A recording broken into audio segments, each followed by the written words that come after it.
See the game more clearly with extra view lenses from Norval Opticians, with £50 off our exclusive freeform frames.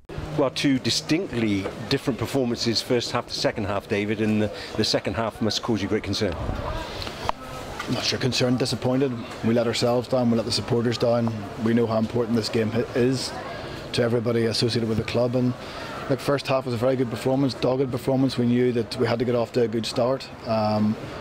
Turning around with the win behind us at half time, we came out with a plan as to how we wanted to play, and unfortunately in the 10 or 15 minutes, huge credit to Bath, they took at least two opportunities that came along, executed very well, and then all of a sudden we're chasing the game.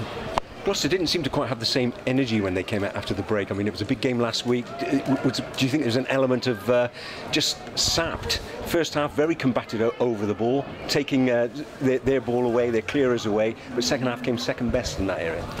I think there's never any one reason as to why it happened. Maybe you're right, maybe it was. We were a little bit tired. But we prepared well again this week. The players were all looking forward to the game. They were all aware, excited to play. Coming off the back of the last 4 or 5 weeks, players want to play at this stage of the season. So we've got to go away and look at what happened and what we got wrong. That puts a different sort of focus on the next game next week, because the creeping up the league is a non-starter now, isn't it? Sixth's gone, so it's all going to be down to European Challenge Cup final. Yeah, obviously the league's been something you and I think have probably discussed for the last 12, 13 weeks.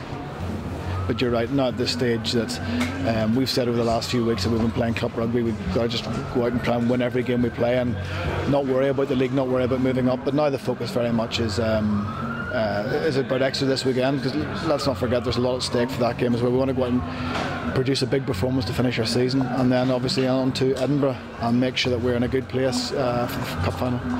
Small margins in games we talked about right the way through the season. It's a big winning margin here, but what I was meaning with that is that at half-time it seemed so close. When the challenge came on to try and edge back into the game, Gloucester just seemed to be lacking that energy at that time.